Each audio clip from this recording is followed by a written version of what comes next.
रामकृष्ण हरी. मी तेजस्विनी जोशी. प्रहार डिजिटलमध्ये सगळ्यांचं स्वागत आहे. त्याचप्रमाणे प्रहार डिजिटलच्या कीर्तन रंग कार्यक्रमामध्ये सुद्धा स्वागत आहे.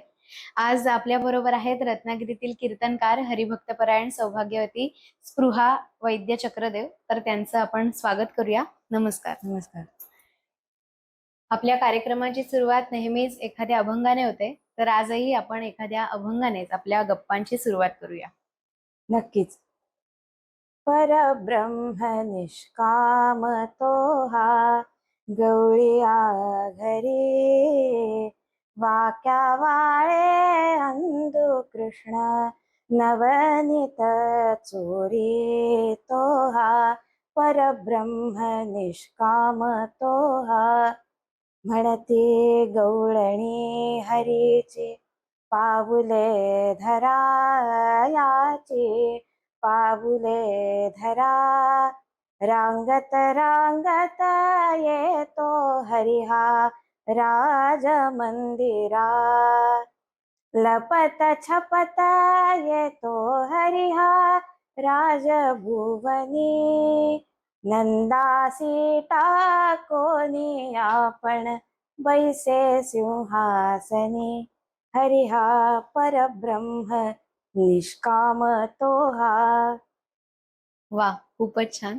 अभंगही छान झाला आणि आवाजही फार गोड आहे. तर तुमच्या कीर्तनाची सुरुवात केव्हापासून झाली आणि कशी झाली?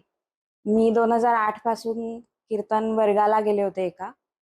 तेव्हा मी 12वीची परीक्षा दिली होती आणि जनरली लोकांच्या डोक्यात असं असतं की 12वी कॉमर्स झाल्यानंतर काहीतरी टॅक्सचा कोर्स करावा किंवा अजून काही अकाउंट्समध्ये करिअर करावं. पण माझ्या डोक्यात असं काही नव्हतं. मला काहीतरी वेगळं करायचं होतं. पण वेगळं काय?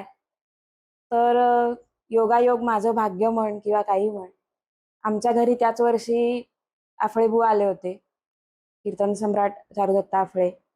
आणि 12वीचे पेपर लिहिता लिहिता मी बुवांची तेव्हा कॅसेट यायच्या, त्या महाभारताच्या कॅसेट ऐकून मी 12वीची परीक्षा दिली होती असं माझ्या आई वडिलांनी त्यांना सांगितलं. आणि मग बुवांचं एक वाक्य टर्निंग पॉइंट ठरला की तुला इतकी जर का कीर्तनाची आवड असेल तर तू नारद मंदिरात वासंतिक वर्ग का करत नाहीस. मग तेव्हा त्या वर्षी वासंतिक वर्गाला मी गेले नारद मंदिरात आणि तिथपासून कीर्तनाची सुरुवात झाली. अरे वा. कीर्तनकारांचे गुरु हे ग्रंथ असतातच, पण त्याबरोबर आपल्याला एक कोणतरी गुरु ठोस करावा लागतो. तर तसे किती गुरु आणि कोण कोण तुझ्या आयुष्यात तुला लाभले? तसे माझ्या भाग्याने मला खूपच चांगले आणि मोठे मोठे कीर्तनकार मला गुरु म्हणून लाभले. वासंती वर्गाची 4 वर्ष करत असताना हरिभक्तपरायण रामचंद्र बुवा भिडे, नंतर नंदकुमार मेहेंदळे, अजून देशपांडे ताई, ताराताई देशपांडे, नलिनीताई कुलकर्णी, असे पुण्यातील प्रसिद्ध कीर्तनकार आमच्या वासंतिक वर्गाला मार्गदर्शक म्हणून लाभले. त्याचबरोबर वासंतिक वर्ग 3 ते 6 असायचा. पण पहिल्या सुरुवातीच्या 2 वर्षानंतर 3ऱ्या वर्षी मी आपामार्जने बुवांकडे त्यांचा कीर्तनाचा वर्ग उत्सव मंगल कार्यालयात असायचा, तिकडेही जाऊन डबल वर्ग करायचे. सकाळी तो, संध्याकाळी हा, असं. त्याच्यामुळे आपामार्जने बुवांचाही कीर्तन वर्गात मंगलाताई खाडीलकर यांच्यासारख्या मोठमोठ्या कीर्तनकारांचे मार्गदर्शन मला लाभलं. त्याच्यानंतर अखिल भारतीय कीर्तन संस्थेची दूरस्थ अभ्यासक्रमाची परीक्षा दिली. तिथे कीर्तन विशारद अशी पदवी मिळते. तर दापोलीमध्ये हे सेंटर चालू होतं. माझं माहेर दापोलीला आहे. तर तिथे हे सेंटर चालू होतं दूरस्थ अभ्यासक्रमाचं. त्याला महेशबुवा काण्यांनी, कीर्तन भास्कर महेशबुवा काणे यांनी मार्गदर्शन केलंय त्याच्यामध्ये. तर ते माझं कीर्तन विशारद पूर्ण झालं.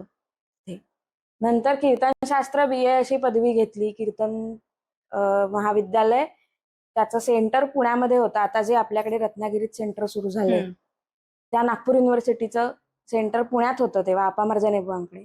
तेव्हा तिथे BA केलं कीर्तनशास्त्र. असे अनेक गुरु कीर्तनामध्ये लाभले. त्याच्यानंतर रत्नागिरीत आल्यानंतर सुद्धा किरणदादा असतील जोशी, 18 गणपतीवाले, नाना काका असतील, अशाही प्रसिद्ध कीर्तनकारांची, लोकल कीर्तनकारांचे सुद्धा मार्गदर्शन मला लाभलं. कलाकाराला आपलं करिअर निवडताना आपल्या घरच्यांचा पाठिंबा महत्वाचा असतो. तुझं तर लग्न पण झालंय, त्यामुळे दोन्ही घरातून तुला पाठिंबा कसा मिळाला कीर्तनासाठी? नक्कीच. माझ्या डोक्यात जेव्हा वेगळं काही करायचं असं आलं आणि मी माझ्या आई वडिलांना सांगितलं, तेव्हा त्यांनी प्रश्न विचारला काय करणार, पण तेव्हा काही सुचत नव्हतं. पण मगाशी तुला म्हटलं तसं आपळे बुवा आमच्याकडे आले आणि त्यांनी, मी प्रयोग म्हणून गेले खरं तर त्या कीर्तन वर्गाला. पण तोच टर्निंग पॉइंट ठरला, कारण आतापर्यंत 12वी होईपर्यंत म्हणजे वयाच्या 18 वर्षीपर्यंत मी एकदाही 4 लोकांच्या समोर सुद्धा उभं राहून गाणं म्हटलं नव्हतं किंवा भाषण सुद्धा केलं नव्हतं शाळेत. पण का माहिती नाही असं आतून उर्मी मिळाली आणि थोडंसं माझ्या वडिलांची इच्छा होती. म्हण माझे आजोबा कीर्तन करायचे, आईचे वडील. पण ते काय असे प्रसिद्ध कीर्तनकार वगैरे नव्हते. गावात जन्माचं कीर्तन कुणी नाही कीर्तनकार मिळाला तर ते कीर्तन करायचे. पण त्यांची इच्छा जबरदस्त होती की आपल्या कुटुंबात कोणीतरी कीर्तन करावं. मग त्याचंच पाठबळ म्हण किंवा त्याचंच फलित म्हण मला कीर्तन क्षेत्रात यावं असं वाटलं तो वर्ग केल्यानंतर. आणि मग सुरुवातच झाली. पण आई-वडिलांचा सपोर्ट त्यालाही मिळाला, कारण कीर्तनाच्या कार्यक्रमासाठी तुम्हाला वेगवेगळ्या ठिकाणी जायला लागतं. तेव्हा माझं लग्नही झालं नव्हतं. 12वीची परीक्षा पास झाले होते. अशा आडवयाची मुलगी वेगळ्या वेगळ्या ठिकाणी वेगवेगळ्या घरातून पाठवणं आणि तिच्यावर आपला विश्वास असणं, कारण आत्ताचं युग असं नाही की मुलींना एकटं पाठवावं. बरोबर. पण माझ्या आई-वडिलांनी ते पाठवलं मला आणि पूर्ण विश्वासाने पाठवलं की चांगल्या कामासाठी जातीये, माणसं चांगलीच मिळणार असं. तर असं माझं करिअर सुरू झालं आणि मग त्या एक-एक टप्प्यावर अ, आता लग्नाचं वय आल्यानंतर सुद्धा मनामध्ये हीच कल्पना होती की बाकी कसंही घर असलं तरी चालेल, पण माझं कीर्तन बंद पडता कामा नये. आणि त्याप्रमाणे मला गुरूंच्या आशीर्वादाने म्हण किंवा कशामुळेही म्हण, मला तसंच घर मिळालं. माझ्या आजे-सासूबाई, आजे-सासरे सुद्धा लग्न झालं तेव्हा घरामध्ये होते. आणि विशेष सांगायचं म्हणजे माझ्या आजे-सासूबाईंनी स्वामी स्वरूपानंदांचं प्रत्यक्ष दर्शन घेतलेलं आहे किंवा त्यांना 1-2 वर्ष सहवास त्यांचा मिळालेला आहे. अरे वा. नंतर त्या अनुग्रहित आहेत त्यांच्या. आणि सासू-सासरे सरकारी नोकरीत असताना सुद्धा या विषयासाठी म्हणून त्यांनी पाठिंबा तर दिलाच. एवढंच नव्हे तर माझा नवरा, माझे यजमान तबलजी आहेत. त्याच्यामुळे ते कुठेही कीर्तनाच्या साथीला माझ्याबरोबर येतात. माझा दीर उत्तम पेटीवादक आहे. तोही माझ्याबरोबर येतो. आणि असे आम्ही घरातलेच सगळे श्रोत्यांसकट कीर्तनाला अनेक ठिकाणी जातो. तर असंही मला सासरचंही घर असंच मिळालं. त्याच्यामुळे सद्गुरूंची कृपाही आणि कीर्तनाची कृपाही माझ्यावर आहे असं मी समजते. दोन्ही घरातून मला असाच पाठिंबा मिळालाय त्याच्यामुळे. आतापर्यंत कुठे कुठे कीर्तन करण्याची संधी मिळाली? नक्कीच. महाराष्ट्रात अनेक जिल्हे, त्याच्याचबरोबर गोवा, कर्नाटक, उत्तर प्रदेश, मध्य प्रदेश अशा अनेक राज्यातून मला कीर्तन करायची संधी मिळाली आणि आजपर्यंत साधारण 475 ते 500च्या दरम्यान माझी कीर्तनं झाली आहेत. अरे वा. खूप खूप शुभेच्छा पुढील कीर्तनांसाठी. धन्यवाद. तर आपण असं ऐकतो की कीर्तनांचे सुद्धा वेगवेगळे प्रकार आहेत. तर त्यातलं तुम्ही कुठला प्रकार सादर करता? मी प्रामुख्याने नारदीय कीर्तन करते. हं. वारकरी कीर्तन आम्हाला कीर्तनशास्त्र BA जेव्हा केलं तेव्हा परीक्षेला म्हणून होतं, त्याच्यामुळे परीक्षेपुरतं केलेलं आहे. पण माझी आवड विचाराल तर नारदीय कीर्तन हीच आहे. आता त्या नारदीय कीर्तनात सुद्धा अनेक प्रकार आपण बघतो की राष्ट्रीय कीर्तन करतात काही जण. नारदीय कीर्तनाचीच ती शाखा आहे. पण राष्ट्रीय कीर्तन म्हणजे त्याच्यातनं प्रामुख्याने राष्ट्रीय विचार मांडलेला असतो. हं. राष्ट्रपुरुष असतील किंवा राष्ट्रीय नेते असतील, अशा लोकांचे विचार आणि अशा लोकांची चरित्र त्याच्यातून मांडली जातात. पण ते कीर्तन नारदीयच असतं. तर मला नारदीय कीर्तनाचीच आवड जास्त आहे. नारदीय कीर्तनच करते मी. नारदीय कीर्तनांसारखे अनेक प्रकार आहेत, वारकरी कीर्तन वगैरे. तर त्या बाबतीत काय सांगाल? म्हणजे ते किती प्रकार आहेत आणि त्याची माहिती थोडीफार? नारदीय कीर्तन आणि वारकरी कीर्तन असेच 2 मुख्य प्रकार आहेत खरं तर. पण आता ह्या नारदीय कीर्तनामध्ये जसजशी गाण्याची शास्त्रीय संगीताची जशी घराणी आहेत, तशी काही घराणी पडत गेली या नारदीय कीर्तनामध्ये. मग ते रामदासी घराणं असेल किंवा रामदासी संप्रदाय निर्माण झाला. जसा वारकरी संप्रदाय, तसा रामदासांपासून रामदासी संप्रदाय सुरू झाला. मग रामदासांची कीर्तन पद्धती म्हणजे काय नारदीय कीर्तन वेगळं आहे का त्याच्यापासून? तर नाही. कीर्तनाची गादी नारदांचीच. पण रामरायाची आळवणी करून किंवा रामरायाची स्तुती करून रामदासांप्रमाणे ज्यांनी कीर्तन पद्धती सुरू केली, ते रामदासी कीर्तनकार म्हणून होतात. मग ओतूरकर घराणं आलं, कराडकर पठडी आली. पटवर्धन बुवा म्हणून होते, ते राष्ट्रीय कीर्तनकार म्हणून पहिल्यांदा गणले गेले. अशांची पठडी पुढे जी आली, त्या अशा वेगवेगळ्या नारदीय संप्रदाय किंवा नारदीय कीर्तन, पण त्याच्यामध्ये ह्या वेगवेगळ्या पद्धती पडत गेल्या. मग कोणी नाथ सांप्रदायिक कीर्तन करत होतं, एकनाथी कीर्तनकार होते, कोणी दासगणू महाराज. आता दासगणू महाराजांची कीर्तन पद्धती विचारशील तर त्याच्यामध्ये बऱ्याच लावण्या पद्धतीने, लावणीच्या ढंगाने येणारी पदं, मग फटका, पोवाडा असे सगळे त्याच्यामध्ये प्रकार येत गेले, काव्य प्रकार. असे वेगवेगळे कीर्तन पद्धती, नारदीय कीर्तनातच पडणारे हे वेगवेगळे प्रकार. पण साचा म्हणशील तर तोच. म्हणजे वरून जशी संत्राचं आपण बघतो रचना, की वरून साल एकत्र दिसते पण आतून फोडी वेगवेगळ्या असतात, तसं नारदीय कीर्तन ही वरची साल आहे आणि आतून सगळे वेगवेगळे जरी घराणी असली तरी वर दिसताना ते नारदीय कीर्तनच दिसतं. अच्छा. आताच त्यांनी कीर्तनाचे प्रकार सांगितले, तर ह्या सगळ्या प्रकारांमध्ये तुमच्याकडून बोलताना असं जाणवलं की त्यामधलं काव्य हे सगळ्याच कीर्तन पद्धतींमध्ये आहे. म्हणजे नारदीय कीर्तन असू दे, राष्ट्रीय कीर्तन असू दे, तर त्या काव्यांमध्ये सुद्धा काही वेगळेपण आहे का? हो, नक्कीच. काव्यांमध्ये वेगळेपण म्हणशील तर नारदीय कीर्तनाला कुठल्याच काव्याची वगळ नाही.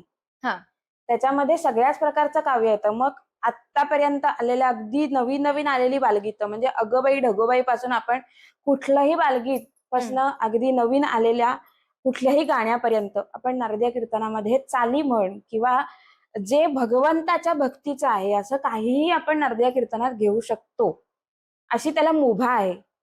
अर्थातच त्या गादीचा मान ठेवून जे असेल ते काव्य. मग ह्या काव्यामध्ये प्रामुख्याने नारदीय कीर्तनात ओवी हा प्रकार पहिल्यांदा येतो. ओवी नावाचं वृत्त आहे, अभंग आहे, आर्या आहे, साकी आहे, दिंडी आहे, अशी अनेक प्रकारची वृत्त याच्यामध्ये येतात. राजहंस नावाचं एक वृत्त आहे, जे दुवा तिवारी या दुर्गाप्रसाद आत्माराम तिवारी असं त्यांचं पूर्ण नाव आहे.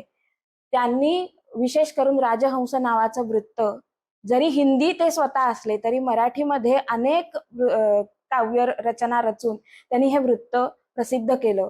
त्याप्रमाणे आर्या मयूरपंतांची, म्हणजे मोरोपंत पराडकर जे बारामतीचे आहेत, अशांनी आर्या लिहिली, आर्यावृत्त.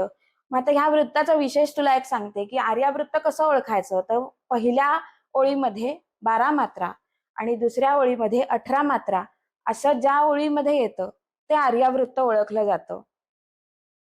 आता ह्याला व्याकरणाचे नियम लागतात सगळ्याच गोष्टींना. अर्थात श्लोक जरी म्हटला तरी वेगवेगळ्या अलंकारामध्ये तो नटवला जातो. भुजंग प्रयात असेल, आता मनाचे श्लोक आपले सगळे जे आहेत ते भुजंग प्रयात या वृत्तामध्ये आहेत. अशा अनेक वृत्तांचा आणि अनेक काव्य प्रकारांचा आपल्या नारदीय कीर्तनामध्ये समावेश होतो. या काव्य प्रकारामधला एखादा प्रकार आम्हाला ऐकायला नक्की आवडेल. नक्कीच. एक आर्या ऐकवते. मोठा कलीचा गुण हा, की केशव कीर्तनेची सर्वतरे, राया हरिचरिताचे गाणे हे वज्र पाप पर्वत रे. रामा रामा रामा हरे हरे रामा रामा रामा रामा सीतापते रामा रामा रामा रघुत्तमा रामा राम. आता मगाशी तुम्ही सांगितलेत की ओवी ज्ञानेशाची वगैरे, मग कसं लक्षात ठेवायचं की कुठल्या संतांनी कशाची रचना केली वगैरे? सोपं आहे अगदी. त्याच्यासाठी पण आपल्याकडे एक श्लोक सांगितला. सुश्लोक वामनाचा अभंगवाणी प्रसिद्ध तुकयाची, ओवी ज्ञानेशाची तैशीच आर्या मयूरपंतांची. आपल्या गप्पांची सुरुवात छान एका अभंगाने झाली. तर आता आपण मुलाखतीच्या शेवटाकडे आलो आहोत. तर आमच्या प्रेक्षकांना एखादा पोवाडा मुलाखतीच्या शेवटी ऐकायला नक्की आवडेल. नक्कीच नक्कीच. सावरकरांनी लिहिलेला बाजी प्रभू देशपांड्यांवरचा पोवाडा सादर करते. बाजी रायामलेंछ सबळ हा दोष न काळाचा, बाजी रायामलेंछ सबळ हा दोष न काळाचा, ना देवाचा ना दैवाचा किंवा नशिबाचा, ना देवाचा ना दैवाचा किंवा नशिबाचा, देशद्रोही चांडाळांचा भरला बाजार, गुलामगिरीचे देती त्यांना निष्ठा विकणार, तो भाकरी देतो म्हणून आम्ही त्याची चाकरी करतो. अरे कवणाची भाकरी बंधू चाकरी कवणाची, भाकर दे भूमाता चाकरी तिच्या घातकांची. हो सावध बाजी राया, हो सावध बाजी राया, दासिका काया जिजविषी वाया, तुझ भगवान श्री शिवराजा, स्वातंत्र्य प्राप्तीचा काजा, बोलावी तिकडे जा जा. अरे देशभक्तीची सुधा पिऊन घे प्रायश्चित्ताला, अन चला घाल स्वातंत्र्य संगरी रिपोवरी घाला. हाजी जी हाजी जी हाजी जी.